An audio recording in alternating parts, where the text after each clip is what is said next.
अगर हम organic medicine की तरफ से जाएंगे तो नेचर और फितरत के करीब जाएंगे तो बीमारियां खत्म हो सकती हैं। हाइब्रिड बीज आ चुका हुआ है गंदम जो प्रॉब्लम कर रहे हैं। अब आप गंदम देखें, हम खड़े हो ना तो हमारे शायद ये घुटने तक जो है वो आएगी। हमने खादें इतनी लगा दी, इतनी खाद लगा दी। सफेद आटे की रोटियां बनाते, वो कहते हैं हमारे कुरकुरे पराठे उसी से बनेंगे। मैदे का अंधाधुंध इस्तेमाल हो रहा है, इससे जरा हमें बाहर निकलना होगा।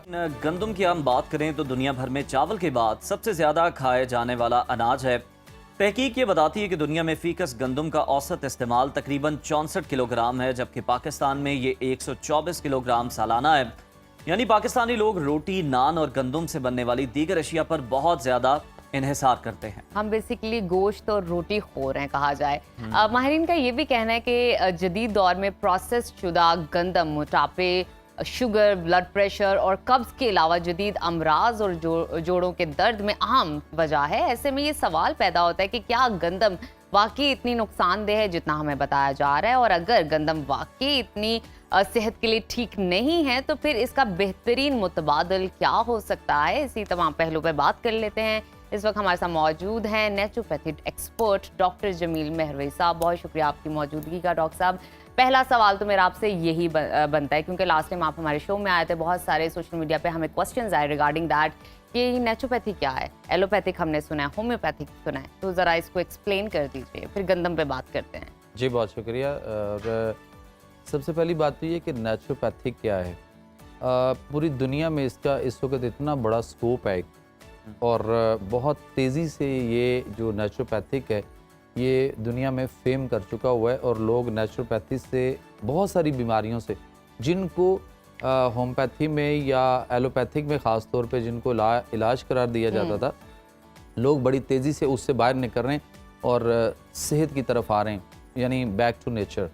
और एक्चुअली ये है कि नेचुरोपैथी नेचर से है। जैसे आजकल एक सिलसिला है ना कि हमें ऑर्गेनिक फूड की तरफ जाना है, बिल्कुल, तो इसी तरह से हमें ऑर्गेनिक मेडिसिन की तरफ जाना है। अगर हम ऑर्गेनिक मेडिसिन की तरफ से जाएंगे तो नेचर और फितरत के करीब जाएंगे तो बीमारियां ख़त्म हो सकती हैं।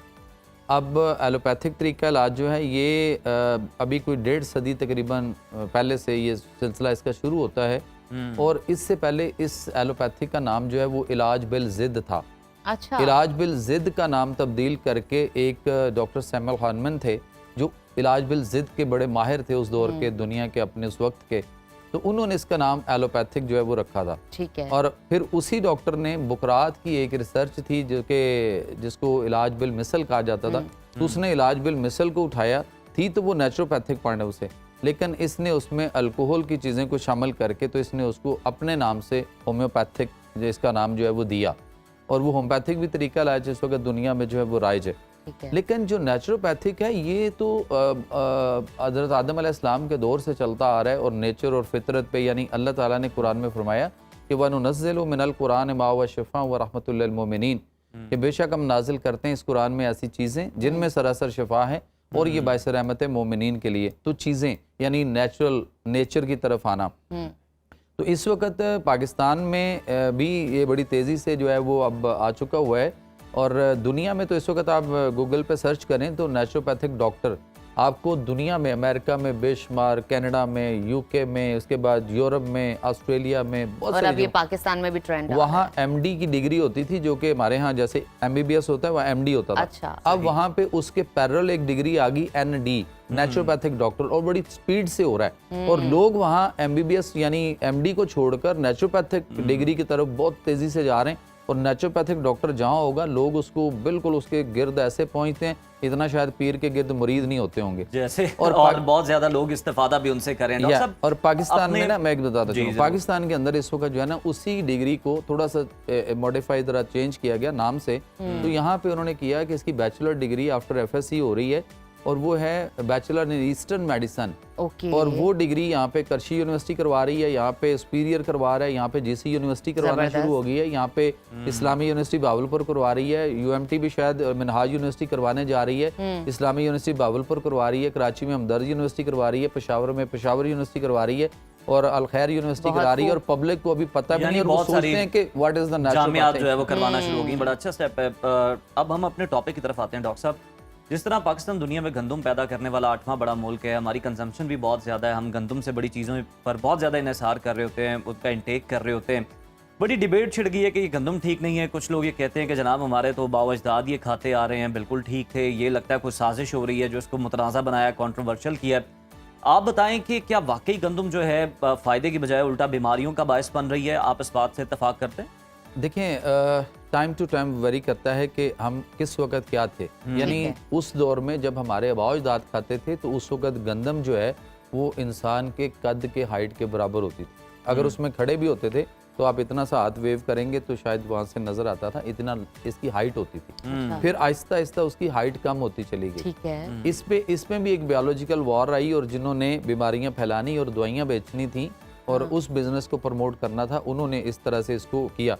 अब जो है ना वो हाइब्रिड बीज आ चुका हुआ है गंदम का, जो प्रॉब्लम कर रहे हैं। अब ये बात ना आम एक ले मैन नहीं समझ रहा, वो कह रहे हैं कि सदियों से साल से हमारे बाओजदाद, हम तीसरी चार नस्लों से पहले से ये हो रही है पंजाब में, पाकिस्तान में, इसके गिरदो नवाब ममालिक के अंदर। तो वो बात ठीक है, लेकिन उस दौर में गंदम प्योर देसी गंदम होती थी। तो आप अभी कह रहे हैं कि हाइब्रिड बीज आ गया है। जी, वो हाइब्रिड बीज हुआ, बीज चेंज हो गया। जी, प्रोसेस्ड हो गया। अब आप गंदम देखें कि उसके अंदर जो है ना वो हम खड़े हो ना तो हमारे शायद ये घुटने तक जो है वो आएगी, साइज उसका ये रह गया। और दूसरा उसके ऊपर जो काम कर दिया वो हमने खादें इतनी लगा दी, इतनी खाद लगा दी जिसका अंदाजा, और ऊपर उसके हमने स्प्रे और ये चीजें इतनी शुरू कर दी। हमने तो अपनी धरती को नहीं छोड़ा। यानी डॉक्टर तो कहते हैं ना कि नेचुरोपैथ या जो हकीम या तबीब है उनकी तरफ ना जाएं, ये स्टीराइड देते हैं। वो स्टीराइड भी पैदावार उनकी और देते भी वही हैं, लेकिन दूसरी साइड पे आप अपनी जमीन को देखें कि हमने अपनी धरती माँ को स्टीराइड का हमने जानवर नहीं छोड़े, हमने धरती नहीं छोड़ी, हमने सब्जी नहीं छोड़ी, हमने फल नहीं छोड़ा, हमने कुछ नहीं। हर गंदे नाले के पानी से सब्जियां उगाई जा रही हैं जी, ये बहुत बड़ी सब्जियां उगती हैं। तो उस पॉइंट से ना हमारे लिए प्रॉब्लम इस वक्त ये है कि वो फिर उसमें रही कसर कि हमने ये जो चाइना चक्कियां आ गई, आटा इतना बारीक हमने उसको पीसना उसमें शुरू कर दिया कि अब छान वाला मामला खत्म हो गया। छान तो है ही नहीं, फाइबर जो है वो उसके अंदर जल गया। और कुरान में अल्लाह ताला हमारे लिए 1500 साल पहले उसमें फरमा चुके हैं सूरह रहमान के अंदर कि वल हब्बो जुल अस्फ वर रेहान फबैयला रब्बिकुम तुकज़्ज़िबान। वल हब्बो का माना है कि और भूसा वाला अनाज, यानी जिसमें फाइबर हो। अगर फाइबर ही निकल गया, अब लोग इस वक्त कहते हैं आटा खा रहे हैं, भाई आटा, सफेद आटा जहर है इस वक्त जो हम थैलों में ले रहे हैं। सस्ता करके ले रहे हैं। सस्ता इसलिए ले रहे हैं अगर हमें वो गंदम की निस्बत, मतलब प्योर आटा जो इस वक्त गंदम का, उसकी निस्बत अगर सफेद आटा हमें मिसाल के तौर पे एक मन के पीछे हमें अगर 600-800 या 1000 रुपये का भी फर्क पड़ता है, सस्ता मिलता है। तो अगर वो सफेद आटा जिसमें चोकर निकल गया, जिसमें सूजी निकल गई, जिसमें मैदा निकल गया, तो पीछे क्या रह गया? पीछे तो वो रह गया कि उसमें पानी डालें, गर्म करें और लेवी बनाएं। और किसी दौर में हम किताबें जिल्द किया करते थे जब खुद हम स्टूडेंट थे, तो हम वो वाला काम है। तो हमें इसको भी जी झंडियां लगाते थे जब जश्न आजादी का आता था, तो हम खुद करते थे कमाल की। वैसे भी 14 अगस्त आने वाली है, तो इस पांडे से। अच्छा, तो डॉक्टर साहब जिस तरह से अभी आप बात कर रहे थे कि अगर फिर जो लोग हम देखते थे कि पहले लोग वो भड़ोले घरों में रखे होते थे, अभी भी लोगों ने रखे हमें शहर के अंदर जिनका गांव से ताल्लुक है, रूट्स के साथ कनेक्टेड है, गंदम मंगवाते हैं और यहाँ से पिसवाते हैं। यानी आप कह रहे हैं कि गंदम का जो फायदा है वो उन्हें पहुंच ही नहीं पाता। एक तो हाइब्रिड बीज से वो बनी होती है और फिर चक्कियों में जाके जो रही सही कसर है वो भी पूरी हो जाती है। देखें, एक और जरा गौर कर लेते हैं, कमेंट्स आ जाएंगे। किसान से हम पूछ लेते हैं कि किसान जो है, जब हमारे बड़े अबाउजदाद थे तो वो इसी गंदम को बतौरे बीज जब वो उगा लेते थे तो इसी गंदम को अपना भी पड़ोला भरते थे, बोरियों में भी रखते थे और लोग भी खरीदते थे और बिकती भी थी जी। फिर उसी में से वो जो अच्छी वाली कोई उनकी गंदम किसी जगह पे साफ सुथरी होती थी तो उसको बतौरे बीज जो है वो अनाज के बीज के तौर पे भी रखा जाता था और 1 साल पड़ा रहता था और अगले साल वो किसान अपने घर से वही बीज को छटा लगा के उगाता था। आज आप उसी गंदम को जो इस साल पैदा हुई है, आप उसको जरा बतौरे बीज रख के देखें और उसके बाद उसको आप जरा उगा के देखें अगले साल में, वो इतनी पैदावार, इतनी अच्छी फसल नहीं देगी, ना इतनी वो कमाल की होगी।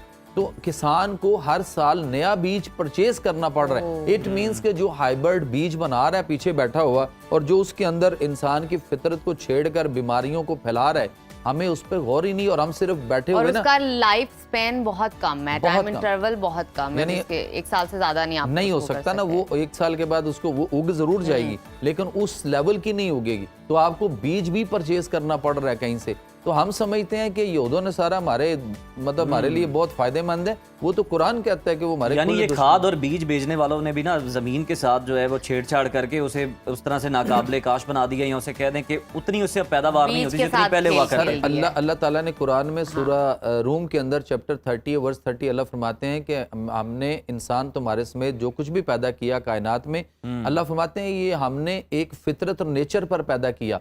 फिर अल्लाह फरमाते हैं कि मेरे इस बनाए हुए में तब्दीली ना करना, यानी इसमें छेड़खानी नहीं Change ना करना। करनी। और फिर अल्लाह फरमाते हैं यही सीधा दीन है। दीन मीन जिंदगी करने का तरीका, सिस्टम और वे ऑफ लाइफ। और अल्लाह आगे फरमाते हैं मगर बहुत लोग नहीं जानते। तो वो जो नहीं जानते उन तक तो हम लेकर इस मैसेज को लेके जा रहे हैं, छेड़खानी नहीं करनी फितरत के साथ। बिल्कुल। हम अच्छा कर डॉक्टर रहे हैं। साहब, गंदम के बारे में बहुत सारे सोशल मीडिया पे, मेन स्ट्रीम मीडिया पे बहुत सारे डॉक्टर्स भी डिबेट करते हैं, डीमेरिट्स पे बात करते हैं, कॉन्सिक्वेंसेस पे बात करते हैं।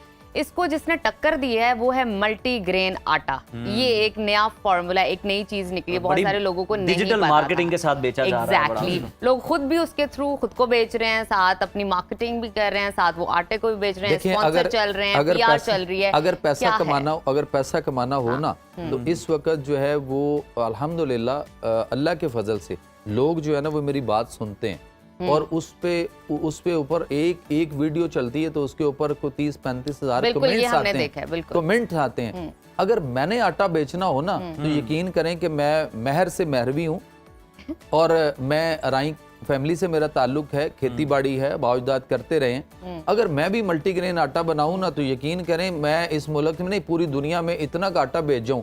मल्टीग्रेन अगर आप कोई मुझे चीज बताएं और नाजरीन को भी बताएं ये है क्या। मल्टीग्रेन जो है ये आपने मुख्तलिफ अनाज को इकट्ठा करके मिक्स कर लिया और उसके बाद कभी हमने सोचा कि किस बीज के कौन सा मिजाज है, ये क्या पैदा ये मतलब क्या करता जवार है, भी ये क्या डाल दी, करता है, थोड़ी सारा कुछ गंदम डाल दी, मैदा भी डाल दिया। Simple is that. अगर मैं सिर्फ एक जुमला दूं, जी। अगर मल्टीग्रेन कोई चीज हमारे लिए अच्छी होती हाँ। तो फिर क्या अल्लाह करीम जो है वो मल्टीग्रेन बीज कोई नहीं बना सकते थे? बना सकते थे ना। अल्लाह ने बड़ा valid उनको- point है। अल्लाह ने हर चीज को अलग अलग रखा। अलग-अलग एक रखा। वक्त में एक सालन एक डिश की आप सल्लम ने जो है वो हदीस में फरमाया कि एक वक्त में एक डिश, एक सालन, एक चीज की बात की।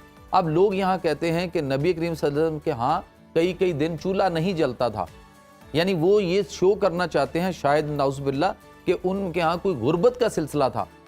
बात ये है अकल के अंदों कि वो ऐसा नहीं था, वो सिर्फ अनाज पकाकर ही खाना जो आज हम जिससे पेट भर रहे हैं ऐसा नहीं है। वो खजूर खा के भी सहरी और अफ्तारी करते थे और रोजा भी रखते थे और फल मुख्तलिफ होते थे। उन चीजों से हम दूर चले गए हुए हैं। हमारे यहाँ सिर्फ यह है कि चूल्हा जले, रोटी पके और हमें तो दाना एक गंदम ने कर दिया रुस्वा।